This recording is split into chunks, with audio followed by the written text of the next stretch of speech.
मां वैष्णो देवी धाम में नवरात्रि के 5वें दिन जो चमत्कार हुआ उसे देखकर लोग के पैरों तले जमीन खिसक गई, क्योंकि अपने भक्तों को बचाने मां वैष्णो देवी साक्षात दौड़ी चली आई। नवरात्रि का समय आते ही जम्मू कश्मीर के त्रिकुटा पर्वत पर स्थित माता वैष्णो देवी का धाम एक जीवंत सागर में बदल जाता है। यह साल 2025 था, जब नवरात्रि की पहली तारीख 22 सितंबर को पड़ी। पूरा भारत माता के जयकारों से गूंज रहा था। कटरा शहर, जो धाम का प्रवेश द्वार है, सुबह सुबह ही भक्तों की भीड़ से पट गया। ट्रेनें, बसें, टैक्सियां, सब कुछ माता के भक्तों से भरा पड़ा था। हवा में घंटियों की ध्वनि, भजन कीर्तन और अगरबत्ती की सुगंध फैली हुई थी। इस बार नवरात्रि विशेष थी, क्योंकि 5वें दिन, जो स्कंद माता का दिन होता है, मौसम ने करवट ली थी। सुबह से ही बादल घने हो गए थे और पहाड़ी रास्तों पर हल्की फिसलन महसूस हो रही थी। लेकिन भक्तों का जोश ऐसा था कि बारिश हो या बर्फबारी, कोई फर्क न पड़ता। लाखों लोग पैदल यात्री मार्ग पर चल रहे थे, कुछ बटुक भिक्षा मांगते हुए तो कुछ जयकारे लगाते हुए। हेलीकॉप्टर सेवा भी चल रही थी, लेकिन ज्यादातर भक्त पैदल ही माता के दर्शन के लिए उत्सुक थे। प्यारे भक्तों, आधा अधूरा ज्ञान सुनना या छोड़ देना दुख और पाप का कारण बनता है, इसलिए इस घटना को अंत तक अवश्य देखें। अगर आप भी मां दुर्गा जी के सच्चे भक्त हैं तो इस वीडियो को लाइक करके चैनल को सब्सक्राइब जरूर करें और कमेंट में जय माता दी जरूर लिखें। तो चलिए बिना किसी विलंब के शुरू करते हैं। यह घटना की शुरुआत होती है एक साधारण परिवार से। रामेश्वर प्रसाद दिल्ली के एक मध्यम वर्गीय सरकारी कर्मचारी अपनी पत्नी सीता, बेटे अजय और बेटी रिया के साथ कटरा पहुंचे थे। रामेश्वर जी का जन्म जम्मू में हुआ था और बचपन से ही माता वैष्णो देवी के प्रति उनकी गहरी आस्था थी। इस साल उन्होंने फैसला किया कि पूरा परिवार पैदल चढ़ाई करेगा। माता की कृपा से जो मिलेगा वही सच्चा होगा, रामेश्वर जी ने घर से निकलते वक्त कहा था। कटरा से चढ़ाई शुरू करते ही परिवार थकान महसूस करने लगा। रास्ता कठिन था, पत्थरों भरा, सीढ़ियां चढ़ते उतरते। रिया, जो पहली बार आ रही थी, बीच बीच में रुक जाती। पापा कितनी दूर और, वह पूछती। सीता मां उसे पानी पिलाती और भजन गुनगुनाती, जय माता दी, जय माता दी। अजय, जो फिटनेस प्रेमी था, सबसे आगे चल रहा था। वह मोबाइल पर भक्तों के वीडियो देखते हुए माता के मंत्र जप रहा था। पहले 4 दिनों में सब कुछ सामान्य रहा। परिवार ने दर्शन किए, भंडारे में प्रसाद खाया और रातें अर्धकुंवारी में बिताईं। लेकिन 5वें दिन 26 अक्टूबर को सुबह सुबह ही असामान्य घटना घटी। रामेश्वर जी ने सपना देखा था।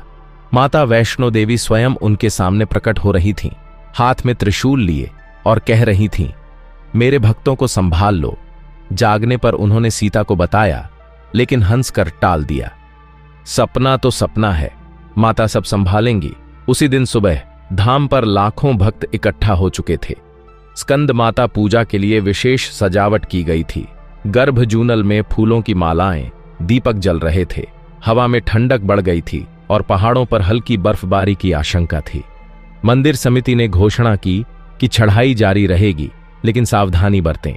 भक्तों की भीड़ इतनी थी कि रास्ता संकरा हो गया था। रामेश्वर परिवार भी फिर से चढ़ाई पर निकल पड़ा, क्योंकि रिया ने कहा था कि वह माता से एक विशेष मनोकामना मांगेगी, अपनी बोर्ड एग्जाम में सफलता। चढ़ाई का रास्ता हमेशा रोमांचक होता है, लेकिन इस बार कुछ अलग था। सुबह 8 बजे जब परिवार बाण गंगा पार कर रहा था, तभी आसमान में गरज सुनाई दी। काले बादल छा गए और हल्की बूंदाबांदी शुरू हो गई। भक्तों ने छाते निकाल लिए, लेकिन पहाड़ी रास्ते पर पानी से फिसलन बढ़ गई। रामेश्वर जी ने अजय को कहा, बेटा, रिया का हाथ पकड़ो, गिरना मत। अजय ने हंसते हुए कहा, पापा चिंता मत करो, माता तो साथ हैं। रास्ते में कई दुकानें थीं, प्रसाद की, चाय की और पौनी वाले। एक बुजुर्ग साधु मिला जो लाठी टेकते हुए चढ़ रहा था। उसने रामेश्वर जी से कहा, बेटा, आज का दिन खास है, माता की लीला होनी है, सावधान रहना। रामेश्वर जी ने पूछा, क्या मतलब बाबा? साधु ने मुस्कुराते हुए कहा, माता अपने भक्तों को कभी अकेला नहीं छोड़ती, बस श्रद्धा रखो। यह बात रामेश्वर जी के मन में घर कर गई। चढ़ाई के बीच में परिवार एक छोटे से रेस्ट पॉइंट पर रुका। वहां सैकड़ों भक्त बैठे थे। कुछ भजन गा रहे थे, कुछ मोबाइल पर लाइव स्ट्रीमिंग कर रहे थे। एक युवा जोड़ा राहुल और प्रिया भी वहां था। राहुल मुंबई से था, आईटी इंजीनियर, और प्रिया गृहिणी। वे हनीमून पर माता के दर्शन के लिए आए थे। राहुल ने अजय से बात की। भाई, ये चढ़ाई तो आसान लग रही है, लेकिन ऊपर पहुंचते ही थकान हो जाती है। अजय ने जवाब दिया, हां, लेकिन माता की कृपा से सब सहज हो जाता है। वहीं एक और परिवार था, जम्मू के रहने वाले वर्मा जी का। उनके साथ उनकी बेटी नेहा थी, जो व्हील चेयर पर थी। नेहा पोलियो से ग्रस्त थी, लेकिन इस बार वह माता से चलने की प्रार्थना करने आई थी। भक्तों ने मिलकर उनकी व्हील चेयर धकेली। यह दृश्य देखकर सबके आंखों में आंसू आ गए। रामेश्वर जी ने सोचा, माता, इन सब की रक्षा करना। दोपहर 12 बजे तक परिवार अर्धकुंवारी पहुंच गया। वहां गुफा में माता कात्यायनी के दर्शन हुए। भजन चल रहे थे, ओ मां कात्यायनी, रक्षा करो। लेकिन जैसे जैसे ऊपर चढ़ाई बढ़ रही थी, हवा तेज हो गई। पहाड़ों से पत्थरों की हल्की सरसराहट सुनाई देने लगी। कुछ भक्तों ने चिंता जताई, लैंडस्लाइड का खतरा तो नहीं, लेकिन मंदिर समिति ने कहा, सब कंट्रोल में है। अब परिवार गर्भजूनल की ओर बढ़ा। रास्ता और संकरा हो गया। सैकड़ों भक्त एक दूसरे से सटे हुए चल रहे थे। रिया ने सीता मां से कहा, मां, मुझे डर लग रहा है, इतनी भीड़। सीता ने उसे गले लगाया। बेटी, माता मां हैं, वे सब देख रही हैं। तभी एक भक्त ने चिल्लाया, देखो, ऊपर बादल कितने काले हैं। सबने सिर ऊपर किया। वाकई त्रिकुटा पर्वत पर घने बादल घिर आए थे, मानो कोई तूफान आने वाला हो। गर्भजूनल से ठीक 500 मीटर नीचे, जहां रास्ता सबसे संकरा था, वहां एक बड़ा सा प्लेटफॉर्म था। वहां भक्त आराम कर रहे थे। रामेश्वर परिवार भी वहां रुका। समय दोपहर 2:30 का था। अचानक आसमान फट पड़ा। तेज बारिश शुरू हो गई और पहाड़ से मिट्टी और पत्थरों का सैलाब आ गया। यह कोई साधारण लैंडस्लाइड नहीं था, मानो पूरा पहाड़ ही हिल गया हो। भागो, लैंडस्लाइड आ रहा है, किसी ने चिल्लाया। भक्तों में अफरा तफरी मच गई। लोग इधर उधर भागने लगे। रामेश्वर जी ने रिया का हाथ पकड़ा, बेटी, मेरे पास रहो। लेकिन भीड़ में धक्का मुक्की हो गई। अजय आगे था, लेकिन वह गायब हो गया। सीता चिल्लाई, अजय, अजय कहां हो? चारों तरफ चीखें गूंज रही थीं। पत्थर लुढ़क रहे थे। मिट्टी का बहाव इतना तेज था कि रास्ता बंद हो गया। वर्मा परिवार सबसे ज्यादा प्रभावित हुआ। नेहा की व्हील चेयर पलट गई और वह मिट्टी में दबने लगी। वर्मा जी चिल्लाए, नेहा, कोई मदद करो। राहुल प्रिया जोड़ा भी फंस गया। प्रिया का पैर पत्थर के नीचे आ गया और वह दर्द से कराह उठी। सैकड़ों भक्त फंस चुके थे, कुछ चोटिल, कुछ दबे हुए। मंदिर समिति की टीमें पहुंची, लेकिन तूफान इतना तेज था कि हेलीकॉप्टर भी नहीं उड़ पा रहे थे। रामेश्वर जी परिवार को एक चट्टान के पीछे छिपाने की कोशिश कर रहे थे, लेकिन रिया फिसल गई। पापा! उसकी चीख गूंजी। रामेश्वर जी ने उसे बचाने के लिए लपका, लेकिन खुद भी गिर पड़े। मिट्टी का सैलाब उनके ऊपर आ रहा था। सीता मां ने आंखें बंद कर लीं और प्रार्थना करने लगीं, मां वैष्णो, रक्षा करो, अपने भक्तों को बचा लो। चारों तरफ अंधेरा छा गया। पत्थर गिर रहे थे, चीखें कम हो रही थीं। लग रहा था कि सैकड़ों जानें जा रही हैं। निचले इलाके में, कटरा में भी खबर फैल गई। न्यूज चैनल लाइव रिपोर्टिंग कर रहे थे। वैष्णो देवी में भयंकर लैंडस्लाइड, सैकड़ों भक्त फंसे।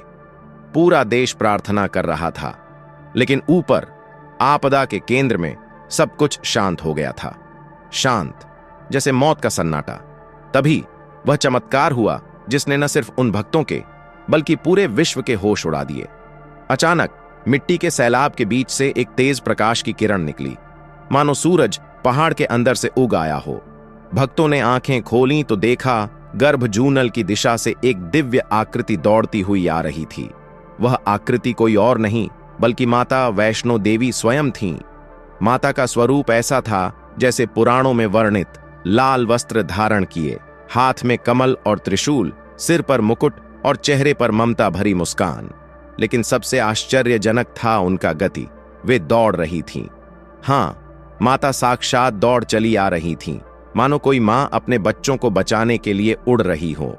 उनके चरणों से कमल खिल रहे थे और जहां वे दौड़ रही थीं, वहां मिट्टी का बहाव रुक गया। पत्थर हवा में थम गए, जैसे कोई अदृश्य शक्ति उन्हें रोक रही हो। रामेश्वर जी ने देखा तो उनके पैरों तले जमीन खिसक गई। मां, मां वैष्णो! वह फफूला। रिया, जो मिट्टी में दबी थी, ने माता को देखा और चिल्लाई, मां, मुझे बचा लो। माता रुक गईं। उनके एक हाथ से रिया उठी जैसे कोई पंखुड़ी। मिट्टी हट गई और रिया सुरक्षित हो गई। सीता मां रो पड़ी, जय माता दी। माता ने दौड़ना जारी रखा। वे पहले नेहा के पास पहुंची। नेहा की व्हील चेयर उल्टी पड़ी थी, लेकिन माता ने अपना त्रिशूल छुआ तो नेहा के पैरों में जान आ गई। वह खड़ी हो गई। मां, मैं चल सकती हूं, नेहा की आवाज गूंजी। वर्मा जी स्तब्ध थे। माता मुस्कुराईं और आशीर्वाद दिया, बेटी, तेरी श्रद्धा पूरी हुई। फिर माता राहुल प्रिया के पास पहुंची। प्रिया का पैर टूटा हुआ था, लेकिन माता के स्पर्श से हड्डी जुड़ गई। राहुल ने कहा, मां, यह सपना तो नहीं? माता ने कहा, नहीं बेटा, यह मेरी लीला है। अपने भक्तों को बचाने का वादा मैं कभी तोड़ती नहीं। उनकी आवाज इतनी मधुर थी कि सारी थकान मिट गई। माता दौड़ती रहीं। सैकड़ों भक्तों को उन्होंने छुआ। चोटें ठीक हो गईं, डरे हुए दिल शांत हो गए। एक बुजुर्ग जो दबा हुआ था ने माता को देखा और कहा, मां, मैं तो मरने वाला था। माता ने कहा, मेरा भक्त कभी मरता नहीं। माता की दौड़ गर्भजूनल तक पहुंची। वहां गुफा से प्रकाश निकल रहा था। माता अंदर प्रवेश कर गईं, लेकिन पहले उन्होंने पीछे मुड़कर देखा और कहा, जाओ मेरे भक्तों, अब सब सुरक्षित है। तूफान रुक गया। बादल छंट गए। सूरज चमकने लगा। चमत्कार के बाद धाम पर सन्नाटा छा गया। फिर धीरे धीरे जयकारे गूंजने लगे, जय माता दी, जय माता दी। भक्त रो रहे थे, हंस रहे थे। रामेश्वर जी का परिवार एक दूसरे से गले मिला। अजय, जो भीड़ में खो गया था, माता के प्रकाश से लौट आया। पापा, मैंने माता को देखा, वे दौड़ रही थीं। सब स्तब्ध थे। मंदिर समिति की टीमें पहुंची। उन्होंने गिनती की। सैकड़ों भक्त सुरक्षित थे, कोई मौत नहीं हुई। नेहा अब बिना सहारे चल रही थी। डॉक्टरों ने चेक किया तो आश्चर्य, उसकी हड्डियां पूरी तरह ठीक। न्यूज चैनल हेडलाइंस चला रहे थे, वैष्णो देवी में चमत्कार, माता साक्षात प्रकट। पूरा देश विदेश तक खबर फैल गई। रामेश्वर जी ने फैसला किया कि यह घटना लिखनी होगी। उन्होंने एक डायरी में सब कुछ नोट किया। परिवार घर लौटा, लेकिन आस्था दोगुनी हो गई। रिया ने कहा, पापा, अब मैं कभी माता से डरूंगी नहीं। सीता मां रोज पूजा करने लगीं।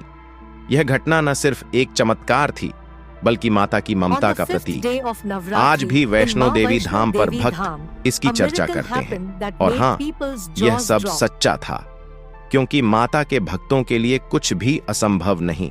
दोस्तों, इस वीडियो को अपने दोस्तों, परिवार और रिश्तेदारों के साथ शेयर जरूर करें।